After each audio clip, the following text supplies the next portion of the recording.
Hello! Dans cette vidéo, je te parle de ce qu'il faut absolument faire quand tu as plusieurs enfants. Ça va permettre d'instaurer un bel équilibre au niveau de toute la famille. Ça va permettre d'atténuer ces jalousies, ces conflits entre frères et sœurs. Et ça va vraiment permettre d'instaurer un climat serein pour tout le monde dans la famille. Alors c'est parti, je te donne les 4 choses qui à mon sens sont cruciales et fondamentaux pour avoir vraiment une famille apaisée et une famille qui profite. La première des choses, ça va être d'avoir un moment seul avec ton enfant. Je sais, c'est pas forcément facile, c'est même parfois très compliqué.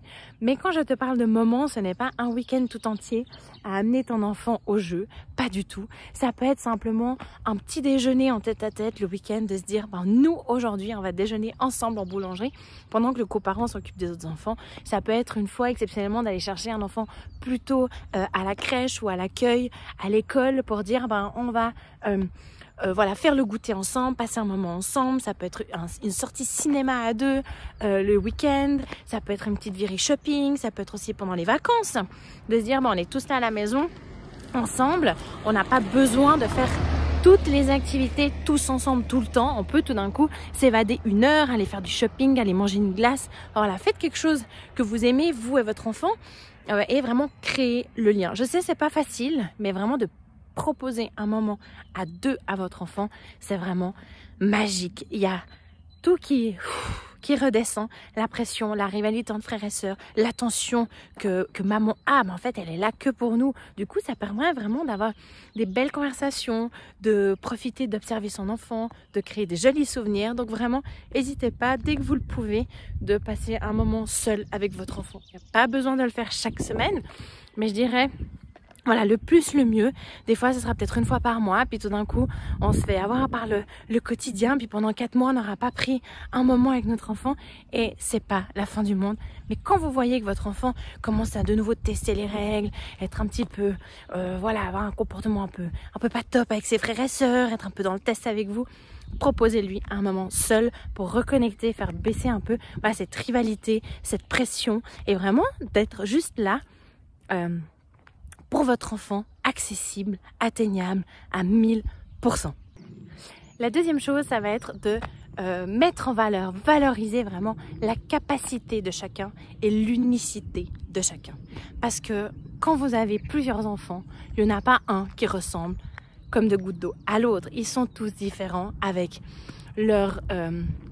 points forts et leurs points faibles, pour dire voilà, il y a des moments, il y a des domaines où ils vont avoir plus de difficultés, ça va être plus compliqué pour un et pas pour l'autre, et à contrario il y a des domaines où ils vont exceller naturellement alors que l'autre c'est pas du tout son truc, par intérêt, par manque de capacité dans ce domaine.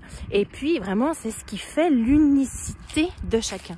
Alors vraiment je vous invite lors des discussions régulièrement de montrer en fait à quel point chaque enfant est unique et chaque enfant a des capacités. Alors on va le faire bien évidemment toujours en mentionnant le positif. Donc on va pas dire toi tu es super rapide à comprendre les choses, par contre ta sœur il faut l'expliquer 20 fois. Non, parce que ça va être douloureux pour la sœur.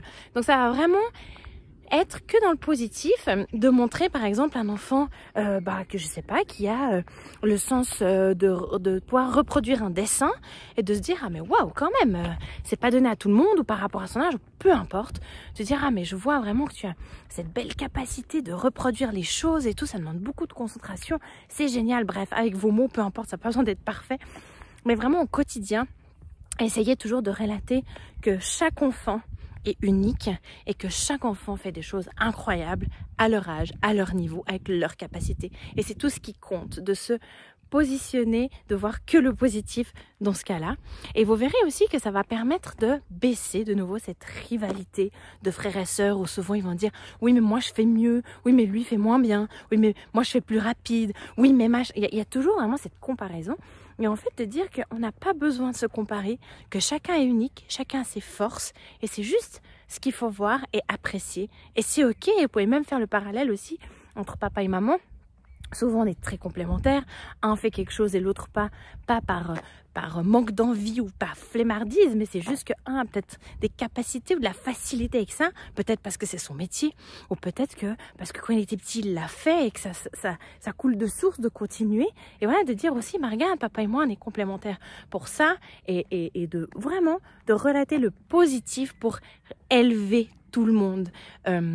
Souvent, on a tendance à montrer le mauvais côté, les enfants qui peinent à l'école, on est tout le temps là, voilà, pointer du doigt le mauvais, et ça crée vraiment des comparaisons un peu régulières, et vraiment de là de se dire, en fait, on ne se compare pas, on élève juste toute la famille, tout le monde, avec ses positifs, parce qu'au final, c'est ce qui compte, que chacun est unique, et chacun a des capacités incroyables, et si on passe plus de temps à voir les capacités incroyables de chacun, tout le monde se portera bien mieux.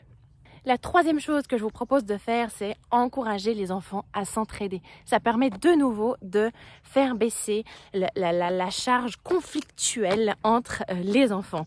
Donc bien évidemment, on aura tendance à demander que le grand aide les plus petits, ce qui est ok, mais on peut aussi demander à un petit d'aider le grand, alors pas pour les mêmes choses. Par exemple, un grand pourra aider à mettre les chaussures à son petit frère ou à sa petite sœur, de lui tenir la main, par exemple, pour passer un chemin, des escaliers, enfin voilà. Alors un plus petit, par contre, on va pouvoir, je ne sais pas si tout d'un coup il se sert un verre d'eau, on peut lui dire, est-ce que tu peux en faire un aussi pour ton frère? Ou quelqu'un qui met la table, de dire, tu mets la table pour toi et tes frères et sœurs, que ce soit pas une activité que pour soi, mais que vraiment d'inculquer que tout le monde en fait peut s'entraider. Bien évidemment, plus ils sont petits, plus c'est difficile. Ça n'empêche pas qu'on peut le faire assez régulièrement et facilement par rapport juste à la vie que vous vivez. Il y a 46 000 situations dans votre quotidien où je suis sûre que les frères et sœurs peuvent s'entraider, quitte à ce que vous ne le fassiez pas. Et c'est aussi ça de se dire, plutôt que ce soit maman qui fasse tout, peut-être qu'on peut demander à un plus grand d'aider son petit frère et vice versa. Juste attention à ça, n'entrez pas dans le schéma où le grand se voit un petit peu troisième parent et aide trop souvent ses frères et ses sœurs au détriment de lui. Ça doit vraiment être un échange. C'est vraiment ça que j'invite à faire. C'est plutôt que de créer des conflits, des comparaisons de frères et sœurs, d'apporter un échange entre eux, de l'entraide entre eux, où vous, de nouveau, vous n'êtes pas dans la situation, mais vous êtes un pas en arrière, où vous êtes simplement un peu médiateur et accompagnateur de cette dynamique. Ça n'empêche pas qu'un enfant peut vous dire qu'il n'a pas envie sur ce moment-là et que c'est ok. On va pas maintenant créer des nouveaux problèmes à dire mais t'aides jamais tes frères et sœurs, c'est pas cool. N'entrons pas dans cet autre côté-là. Mais vraiment, de se dire que de créer de la complicité entre les frères et sœurs, c'est aussi voilà, de proposer que l'un peut aider l'autre, et vous verrez que plus vous allez instaurer ça, plus après ça va venir naturel, et après vous pourrez juste dire oh je te remercie d'avoir aidé ton frère et ta sœur, il a vraiment beaucoup de chance de t'avoir et nous on a aussi beaucoup de chance de l'avoir. Donc voilà, essayez toujours de donner les compliments dans ce genre des deux côtés pour que chacun se sente valorisé à sa juste valeur. Et quatrième et dernier point, n'oubliez pas de montrer l'exemple, encore et toujours. Et je pense que c'est un point qui est quand même sacrément difficile. Parce qu'on est toujours bonne à aider les autres, à montrer aux autres comment on fait. Et puis ça prend toujours un peu plus de temps et c'est toujours un peu plus challenging de le faire pour soi.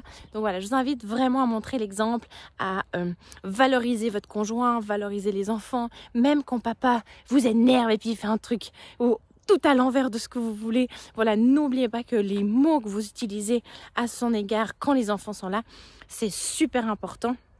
Voilà, de rester toujours dans le positif. Et puis vous avez le droit de dire il m'agace, mais ça n'empêche pas que il a fait ça pour notre bien, enfin voilà, peu importe. Au final, souvent dans les comportements agaçants de l'autre, du conjoint, il y a toujours une part de positif. Là, la personne a voulu faire ça en pensant faire bien, aider l'autre, ou bien penser aux enfants. Donc voilà, je sais que c'est pas facile, mais n'oubliez pas que vous êtes l'exemple des enfants et que de leur expliquer des choses, leur donner des outils, c'est bien. Mais ça ne suffit pas, il faut vraiment le renforcer avec votre attitude à vous.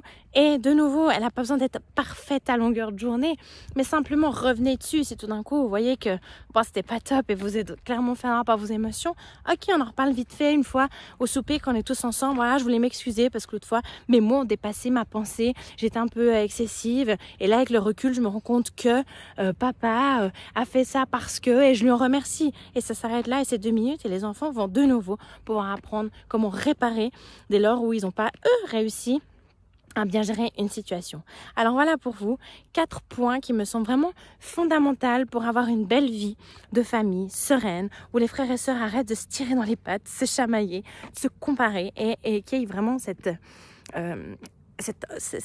relation conflictuelle. Donc ça permet vraiment de baisser la charge, baisser les tensions et on adore, c'est tout ce qu'on a envie, d'avoir vraiment une vie de famille épanouie où tout le monde est beaucoup plus serein, beaucoup plus gai et où on peut tous profiter en famille. Voilà pour vous aujourd'hui. Si vous voulez aller plus loin, je vous propose de rejoindre mon programme en ligne Maman Zen. Le lien est en descriptif où on voit ensemble, je vous accompagne main dans la main à travers divers modules où vraiment on voit plein de choses pour instaurer un climat de calme, agréable tout au long de sa vie pour aujourd'hui et pour demain quand les enfants seront plus grands vraiment dans la famille, sans oublier aussi vous, les mamans qui vous oubliez beaucoup trop souvent. Je vous accompagne pour retrouver vraiment une sérénité dans votre vie de femme, dans votre vie de couple. Donc c'est vraiment un accompagnement global où je suis là à vous accompagner tout au long des modules pour retrouver une sérénité et enfin vivre la vie. Alors ne tardez pas, pour plus d'informations, tout se trouve dans le lien en description. Bye!